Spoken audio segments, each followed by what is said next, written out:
Nate? Yep. I think we need to have a quick chat about the new intern. Why, what's up, man? Well, first of all, his name's George Contrary.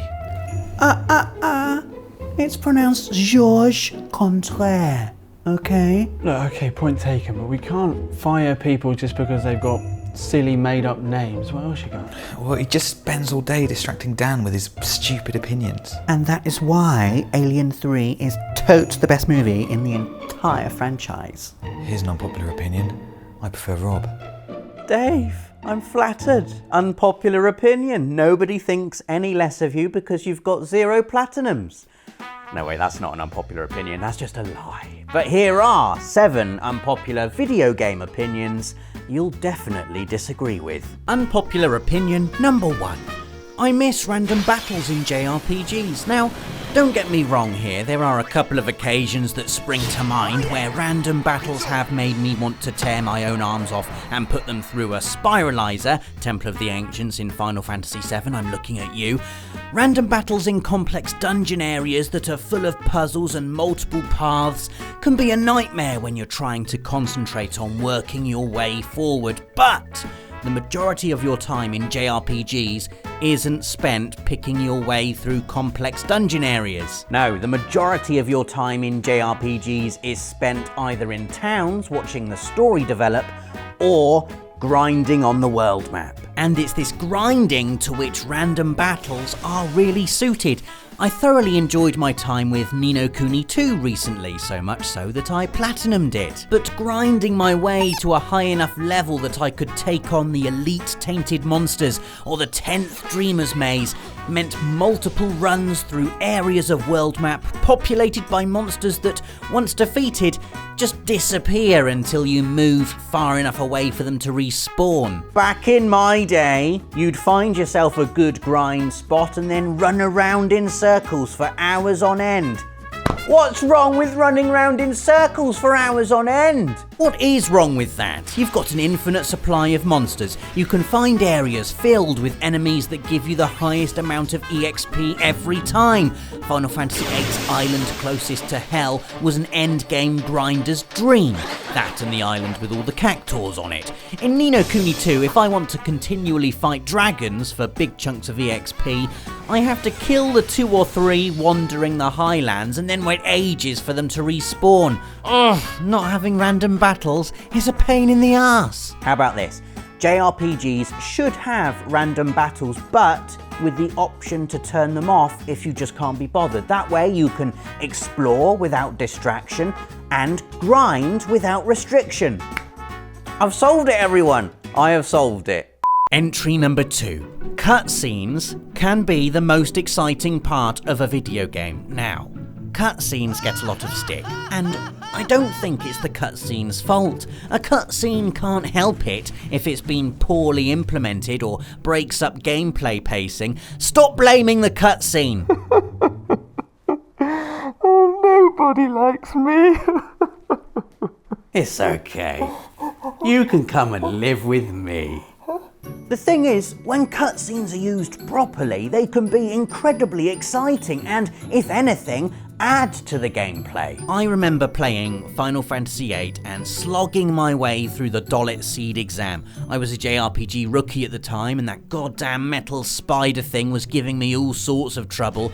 So when I eventually did it and was treated to an epic CG animation of Quistis ripping the 1s and 0s out its head with a mounted machine gun, I was just wow. And that's the thing with cutscenes, they are like a reward for having completed a difficult bit of game. You know, well done, that was great. Sit back, relax, and watch this nice bit of story we've made for you. Completing levels in PS1 Tomb Raider games and getting the next CG movie cutscene, amazing. In the days before trophies, these were the trophies. A mark of respect at my school was how many Tekken 3 arcade mode ending movies you'd seen. They were awesome. Final Fantasy VIII even boasts about how many cutscenes it's got on the back of the box. You go, cutscenes, you be proud of yourselves. Entry number 3. Okay, now brace yourselves. I shocked even myself when I realised that deep down this was what I actually thought. Okay, here goes. Raiden is good in Metal Gear Solid 2. Okay, don't hammer your keyboards in outrage just yet. I know it was a shock when Raiden appeared 2 hours into Metal Gear Solid 2 with his voice that wasn't Snake's, and his hair that wasn't Snake's, and his no-hands cartwheelie naked bottom that wasn't Snake's. But there's a difference between not being Snake and not being a good character. Raiden's arc through Metal Gear Solid 2 is arguably a far more satisfying one than Snake's would have been if he'd been the protagonist. Raiden learns about and confronts his traumatic past, breaks the shackles of control that had hitherto ensnared him, and goes from being a VR-trained rookie to a badass capable of single-handedly taking down a small army of Metal Gear Rays. Snake, on the other hand, would have started the game a badass, continued the game a badass, and finished the game a badass, learning nothing along the way other than, hey, I'm still a badass. And anyway, as stated by Hideo Kojima himself, putting the player in Raiden's shoes gives us a fresh perspective on our hero. We get to experience Snake's awesomeness through the eyes of a bewildered rookie. He's heroic and wise and lethal and handsome. That, after spending Metal Gear Solid 1 being a glorified passenger, the antagonist and story dragging him along the game's current like a bandanaed branch in a river. Albeit a branch that skillfully and stealthily murders everything in its path. So yeah, look inside yourself. Do you really hate Raiden? Or is your perceived dislike of everyone's favourite protagonist Punchbag merely your subconscious protecting you from the shock of not being Snake? Entry 4. DMC Devil May Cry is one of the best games in the series. Wait, don't unsubscribe! Put the mouse down and listen to me explain why. Ninja Theory's divisive reboot is, whatever you think of Dante's redesign, a beautiful action title. The art direction is some of the best you'll see, the way the city's demonic underbelly leers at you, the way it convulses as you push through, the way it deftly holds a black mirror to our very own modern society. It's just fantastic. Gameplay aside, and purely from an artistic viewpoint, the boss battle against Bob Barbas is just sensational. It's one of my favourite boss battles ever. It's so memorable, and besides just looking incredible, it really makes you hate that guy. And then there's that gameplay. It's every bit as balletic and nuanced as you'd expect from a Devil May Cry title. The way the weapons work together, the way you have to slide around the alternate defences of different enemies in a single fight, weaving your attacks into one glorious triple S-rank combo. The way it seamlessly shifts between fighting on the ground, in the air, close up and at range. Dante always has something up his sleeve. You feel so empowered all the time. And then there's Dante himself. You know, I actually think he's pretty cool in this game. I really like his new haircut, the black hair. I think it really suits him. I like his cocky attitude. I like his rebelliousness. Like, I felt I was really able to relate to Dante in DMC, more than I've ever been able to relate to Dante before. You know, I thought it was a really good and creative reimagining of that character. You know, I was really impressed with what What? Get out! Get off the sofa! Get off my screen! How dare you spout such nonsense on YouTube? You think DMC is better than Devil May Cry 3? Entry number 5. Short games and or linear games can be even better than 100-hour open-world epics and live just as long in the memory.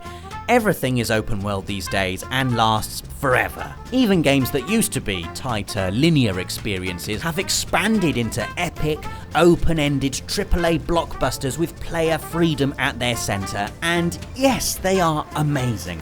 But let's not dismiss the 10-hour games, the 5-hour games, the 2-hour games. As you get older and have less time to play, these smaller titles become an essential part of your gaming diet. Plus, some of them are incredible.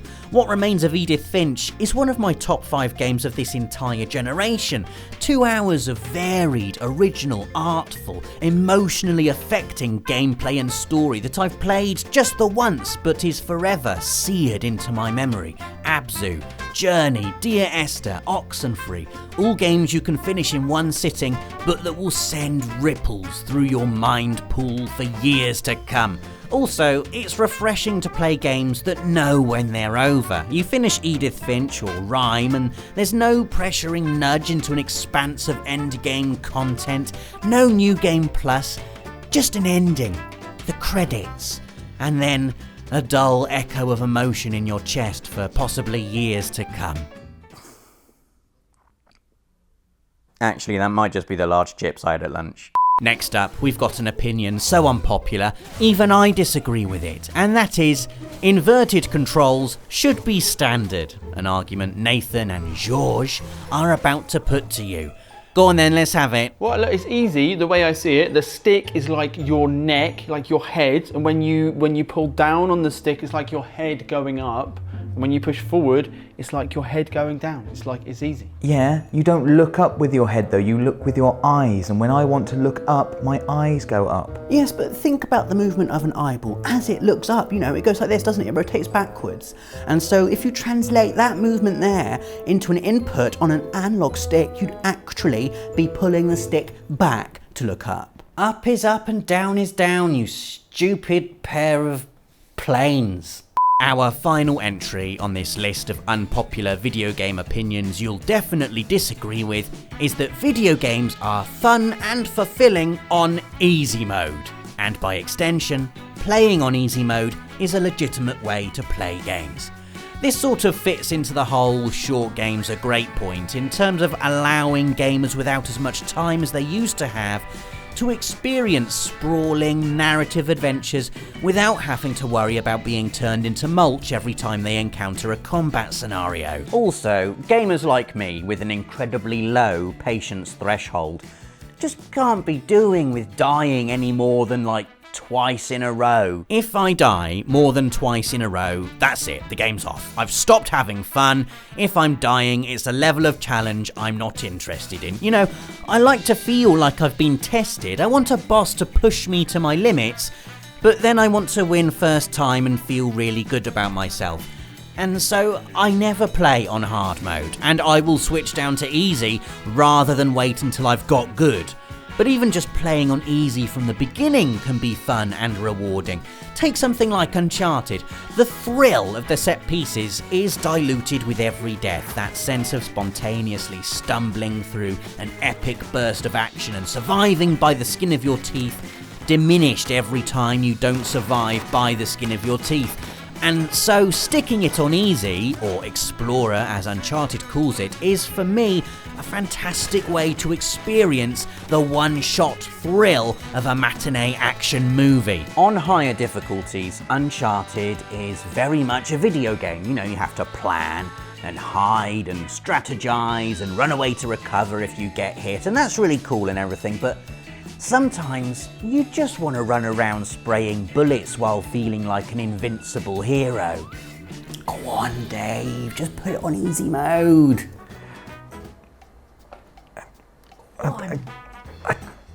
I just can't do it while someone's watching.